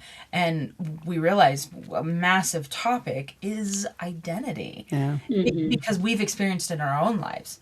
We can now write songs about things that we might not have wanted to open up about at all. And then, even if one person is impacted by that song, or even if just ourselves, we're like, okay, I grew after I wrote writing that song. Yeah. A lot of times it's therapy for me, when I write something, and I'm like, okay, I can let some of those things go. Well, that's what we talked about, the process, right? It's never over. This is a part of your maintaining your health. Yeah. I think it's important to remember when we recover or heal, it's a process, but we don't forget. Yeah. Right. And so a lot of people, again, are doing their art, are doing their life. And this was what I struggled with. If I make this change, I will be different and I will not be able to use my creativity, my knowledge, my passion, my energy. And then who am I? Yep. We don't do these mass morphs. We Yeah. It's Would you say one rung or one Oh, ladder yeah. rung? Yeah, I love that analogy. Well, because of the high dive, and this high dive is 75 feet, and it just goes. It's a ladder that goes straight up in the sky. Right? Yeah. I know it makes my palms sweat. And so I was my emphasis is always finding your confidence one rung at a time. Don't skip a rung because it can be dangerous, and you don't feel the base. So many people want to get to the top quickly, and if they get to the top quickly, they don't have that great base to fall back on, right? And that's what we need in all of our world, whether it's art or whatever. But The people want to fix themselves. Yeah. It's more like, I'm going to take a class and I'm going to fix myself, where like, it is a process. It is like maybe just beginning with like, well, who am I? I want to know who I am. yeah. And you just have that curiosity, I was just gonna say, you get that. Be curious. Well, and maybe that's something like you can say to the listeners is this goes back to the initial introduction, right? Of who I am is not the accolades or the failures. Who I am is who I am inside. And so maybe jotting some things down of who you are. Who are you? What do you keep coming back to? I keep circling back to big. I keep circling back to swearing. I keep circling back to I use my arms when I talk. I use my whole body. When I give a speech, I'm all over the stage and I use my whole body, right? And it's great, by the way. You are a lovely public speaker. You're an expressor. I am. I know. But I think like all we talked about was all this awareness, and I think it's wonderful. And I also think getting people to I don't know. Where were we? What were we talking about? Sorry. Oh, no, you're good. Well, To figure out who they are. Yeah. To say who am I? Not what am I? Right. Not what do I do? Who am I? Not I'm an artist. That's what you do. Who are you to fuel that artist, right? And one of the things I've learned just recently because I've been pushing myself is and being a woman of 65 and being a good athlete. I'll give you just this one. When in 1978, when I was a senior, so 77, I was a junior in high school. I went into the weight room to lift weights. You should have seen the reaction. I can only imagine. Oh my at God! That time. Oh my God! Yeah. What are you doing here? Right. And I'm thinking, I just want to jump higher and spin faster. I don't. That I was so, and I just kept going back.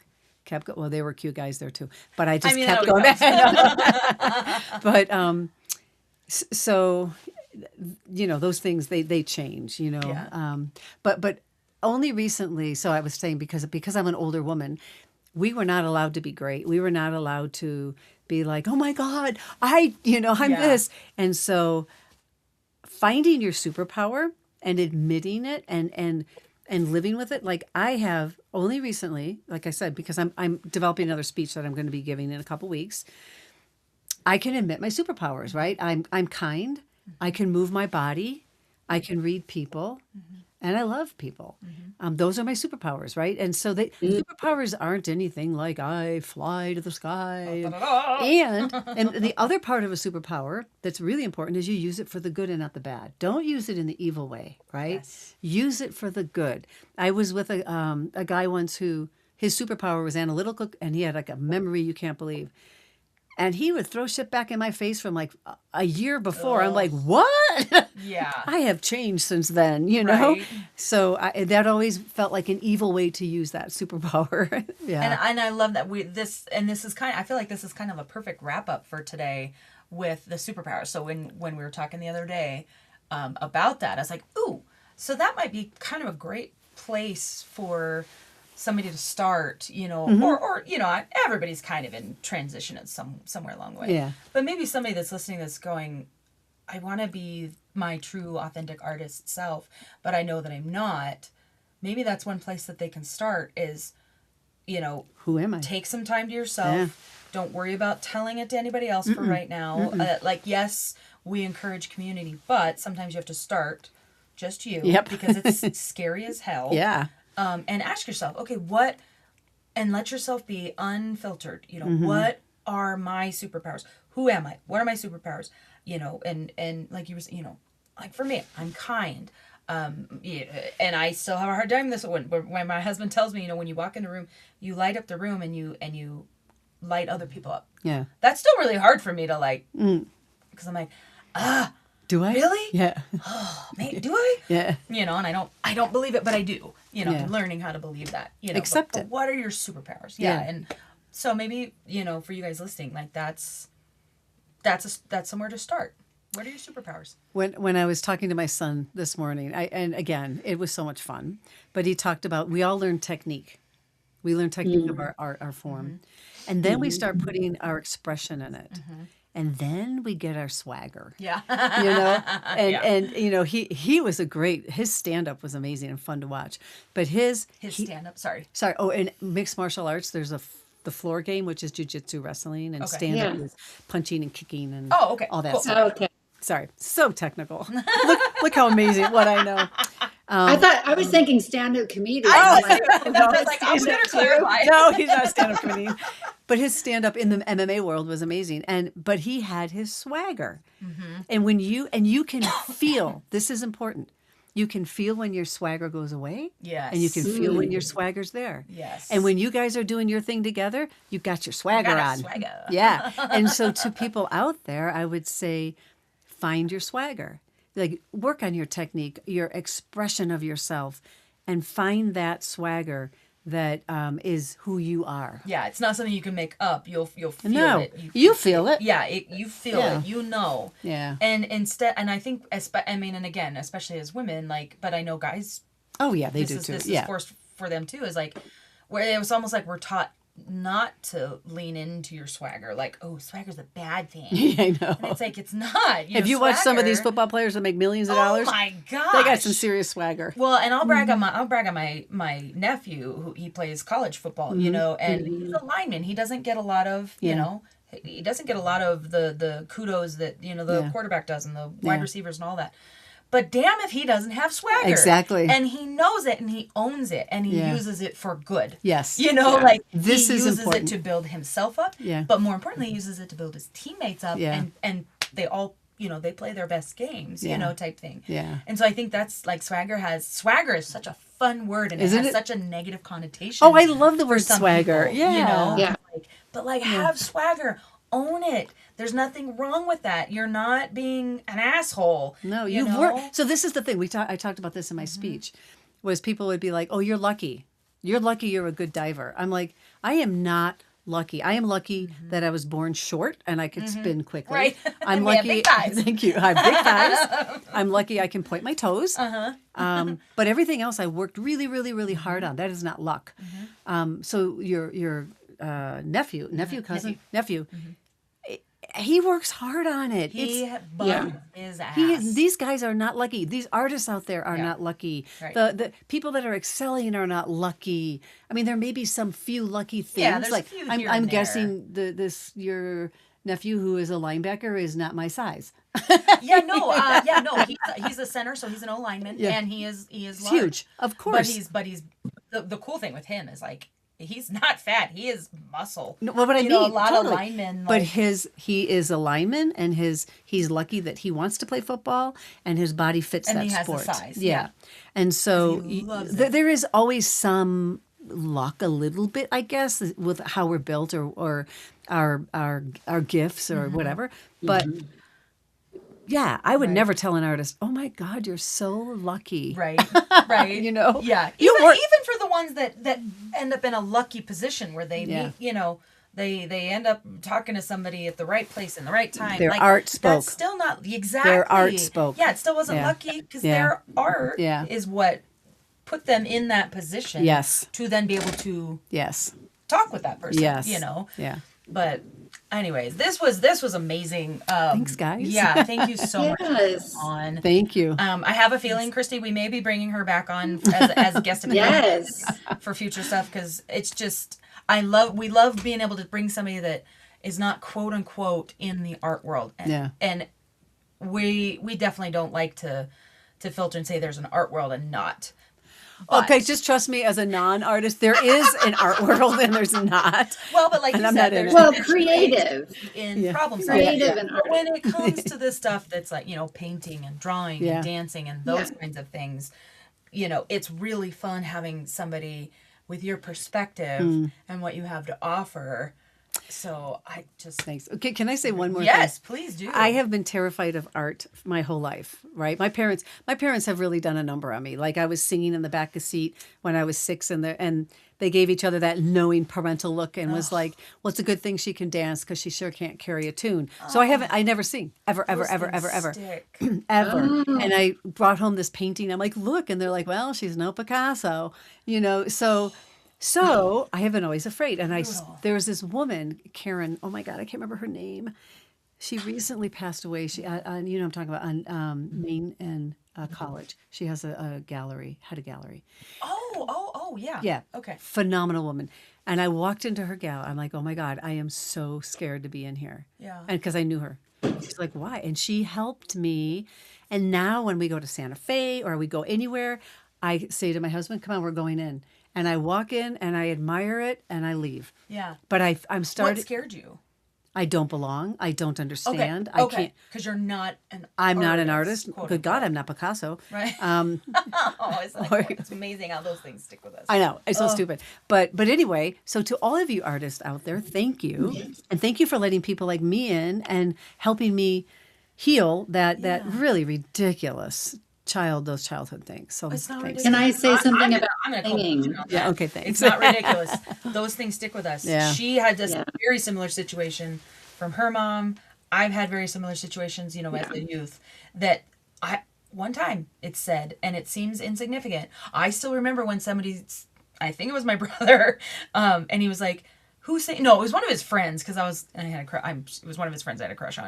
And he's like, hey, who sings this song? And the radio was on, and I was like, oh, so-and-so. And he's like, yeah, you should probably keep it that way. And I was like, Yeah. devastated. Stupid And ass. that was when I was a kid. Yeah. And I will never forget. So it's not ridiculous. It's not ridiculous. You're right. What were you going to say? What I want to say about singing is that I took lessons when I didn't really start singing until my late 20s. Wow. And I always sang. I always sang, but I didn't start singing, really wanting to sing. And so I went to a community college to take a voice lesson. That was the first thing, and it was terrifying. Yeah. Because my dad had told me, you might sound good in there. I was singing in the bathtub, but you don't sound good out here. Oh. Yeah. And that was really tough to but I really wanted to sing. I love singing. Singing is the best thing for everybody, I think. I took a class from she was an opera teacher, Penelope Hawkins. And I've talked about Penelope on another episode, but she taught us that everyone can sing. There's really no such thing as tone deaf. And talking about being lucky, people have told me that after I started singing and performing and singing my songs on stage, and I'll get up and sing a cappella now. I'm not afraid to because I learned that it's like a muscle. It's just like going to the gym. Yeah.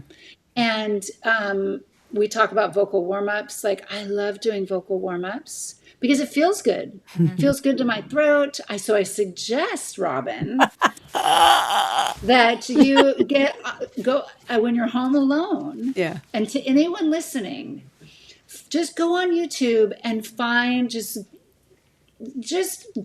find vocal warm-ups, 5-minute vocal warm-up, and do it in the car, or do it. I still, when I do it, and I'm loud, when I do it in my house, I have my dad's voice running through my head. Oh, yeah. And I think the neighbors, I'm like, well, because the neighbors, it's all like, well, now it's going to be the neighbors that are going to say, you sound good in there, but you don't sound so good out there. But to me, it doesn't matter anymore. Mm-hmm. So, that voice is not gone. Yeah.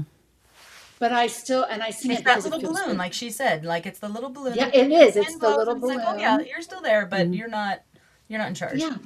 And I know, I record songs. I'm like, I do all that now, but singing is so healthy and so important to everybody, and so there's no bad singers. There's people who don't know how to use their voice yet. So anyway, I just wanted to say that. Well, I am going to say, I know we have to get off this sooner or later, but my talk is coming up in a couple weeks, and I've talked about wolf packs, right? And facing your fear. So after I did this talk last year, I said to everybody, we have to decide what we want to work on. And if you ever ask me to sing, that's a hard no. So don't do that. And then I went on with my talk, and then I was because you did such a beautiful job filming. I was watching it, and I thought, I wonder why I need to work on that. And so I started singing in the car alone, and then I started singing at the house. And I've been married 40 years, and my husband is like, what? What is going on here? I love this. And it was interesting. So now what I'm going to do is when I give this talk, I don't know if there'll be 10 or 100 people, but ask them to be my wolf pack so I can face my fears with my wolf pack. And I'm going to put not a cappella, I'm going to put a song on with all the music and the words, and we're going to sing together. Oh, great idea. Yeah. And she'll have a microphone, so she won't be able to bow out and I might take the microphone quiet. off. No. I think you'll like it. Yeah. Keep it on. So thank you for that. And maybe I can take a lesson and but that's terrifying to me. I mean, absolutely terrifying. And what she was saying, like, if you go on YouTube, and it's so cool because my cousin actually did this. She's more into the painting and that kind of thing. But after we were talking about vocal warm-ups and stuff, she's like, what is that? She Googled it. She did one in her car, and she had so much fun. Like, that made my day. She messaged me and told me what she did. And she's like, the people in the cars next to me were probably going, what is she doing? And she's like, but I didn't care because I was having so much fun. Vocal warm-ups. I'm going to do this. I'm going to do this. That's like 5 minutes on YouTube and do it. Yeah, there's some really fun ones. I mean, there really are, and it does feel good on your voice. And honestly, for everybody, especially you as a public speaker, actually, now that I think about it, even though they're vocal warm-ups for singing, like I think a lot of speakers do. Yeah, it'll be good for your vocals. So, and the thing with doing it that way versus taking lessons, because the reason why lessons for me were terrifying. I just went through this last year. I had to go back to lessons because I really was trying to hit some areas of vocals that I needed more than the warm-ups. And I had to really walk through the fear of having someone else critique me, because that's what the lessons are. They're there to do that. They're there to like help you reach the next level. The vocal warm-ups that you're doing by yourself, that eliminates that till you feel comfortable enough to like go, okay, I've been working a little bit. So it's kind of like going to the gym for a little bit by yourself, and I'm just going to do the machines. And then you're like, I really want to work these biceps, whatever. And then you're going to go to the trainer that's going to teach you how to do it. So that I always think of singing that way, because it isn't lucky. You might have a face shape or something that creates your tone, but everyone can sing. Yep. It's like a gift that we all have that we're told, no, unless you're a rock star, unless you're making money or whatever. So that's bullshit, Yes. Oh, she does swear. Oh, yes. Oh, yeah. It's Oh, so funny. We noticed that we kind of tone ourselves down a little bit depending on what we're working on. But we've both realized that it's not because, we're like, okay, we want to be able to be free to be who we are. But we also were like, okay, we I'm just so tone it down self-conscious sometimes. because I do it so much. And so. But see, I don't think you. I don't notice that you've done it so much. Really? Yeah, you. Oh, yes, good. you swear, and I love it. But it's not. Well, yeah, it's more at all. authentic. I mean, well, and It is authentic. I was gonna say, I was like, and I shouldn't say it's not too much because who's to say who's too much? Right? But I appreciate it. Okay, good. For okay, me, good. there are some people that swear too much, and I'm like, okay, Tone it down. I need a different Yeah, word yeah, there. yeah. You're not one of them. Yeah. I want to share this because, and I'm actually kind of terrified to share this. Well, terrified is a strong word, but I'm going to ask for you to be part of my wolf pack. Yeah. For something that I am dealing. So part of what came up with this identity thing, and I don't know if any of my coworkers are ever listen to the podcast. So if you do, and you have any questions, holler at me. But I started this part-time job at a local shop here in town, right? Thinking it would be just really fun, coffee and chocolate. How fun would that be? I have been this is where part of my identity revelation started, because I don't feel like I fit in with my coworkers. And not because they've done anything. Like they're kind people. We all get along, but I constantly catch myself going, oh, they're all hanging out, or they're doing this, or they're over, on the bar side, and I'm over here at the chocolate truffle case, and I just, and it's like this high school thoughts are like keep attacking, and so I am ferociously working on letting myself be who I am, know that you don't fit in or not fit in. This has nothing to do with anything. If you're feeling those things, then there are still some things you need to be working on in yourself. And that's what I'm trying to focus on. I'm like, where is that coming from? What is causing that insecurity? There's this thing that I like to talk about is the stories we tell ourselves. Yes. And I was just talking to someone yesterday, and they're like, oh my God, I think my boss is so mad at me. I said, did you ask him? She's like, well, no, but he wouldn't talk to me. I said, well, I know your boss, and there's sometimes he's quiet. Yeah. He's trying to figure things out. Yeah. And he may be mad. That's okay too. Right. Right. But you will not know until you ask. So I'm not saying ask them, but maybe you take that story, which is that little guy, and say thank you, and acknowledge it. Sometimes for a couple minutes, whatever it is, and then say, now you're going to go away. Yeah. And then if let's say they're all over there, Yeah. just walk over there and go and say, oh my God. Whatever. Can you make me a coffee? Or I missed you guys. I don't like being alone over here, or whatever. And I think we just tell ourselves these stories because of whatever we grew up with, right? Yep. And if you were not the popular one, which I was not, I was insecure and terrified all through high school, like childhood and high school. And so it feels like that situation. Yeah. And I'm like, okay, well, clearly. Are they younger? Words are hard. A couple of them are. One of them's around my age, and then like my manager and my boss are around my age, so it's like not all younger, and they're not even like that young necessarily, like they're not teenagers, so it's like, it's just so interesting. I'm like, okay, clearly, and I told my husband this the other day, I'm like, okay, clearly I am at this place for a reason. Yeah. Beyond just, trying to make a little extra money while real estate photography is slow during winter. And I was like, okay, clearly there's a much deeper reason why I'm here, because it's bringing up this stuff that I'm like, clearly this is not done, thinking that I had come to kind of figure out who I am. And, there are still things that I need to recover myself. I need to rescue myself still. And so it's, and I'm doing the hard work, and it's not fucking fun, Robin. Also it's really good. It is fun in some ways, because it's it's not fun. It's challenging, and it pushes you. And just to go back, I mean, it was not fun to go and to confront my grandfather or watch what was going on. God, yeah. But man, what a gift! Yeah. What a gift, Yes. right? And so I would encourage you to just watch what feelings come up when this is going on, where you're at when it's coming on, when it's going on. And that's not your life, your life job. Right. And so what a gift to be able to go, okay, I get to learn something here about myself. And because something's coming up, right? Yep. The balloon's going. Yeah, the balloon is really in my face right now. Yeah. It's like really tied like right to my wrist, and it's just like, it won't go away. Yeah, exactly. So I'm putting that on here because I feel like, okay, I'm gonna practice what we preach, where I'm like, this is hard. Well, feel free to call me too. Yeah, I will. Yeah. So, oh my gosh, you guys, it's so good. So good. Yeah. Thanks. Thank you, both of you. Yeah. Chrissy, it was so wonderful getting to know you.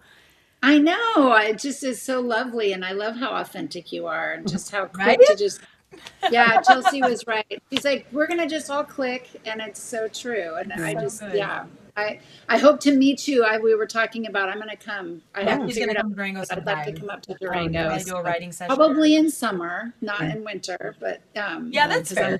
I would say I'm a forest girl. Yeah. And that's totally fair. Yeah, well, we don't have much of a winter right now, but where can what would be a something to give to the listeners? Where can they? What are you doing with clients right now, and where can they find you? Yeah, you can go to my website. I believe is called Epic Coaching by Robin, and .com. Thank you. And it has all my information on there. I do coaching face-to-face or FaceTime. I don't do it just over the phone. I need to see people. Same. Because that's how I read them. Okay.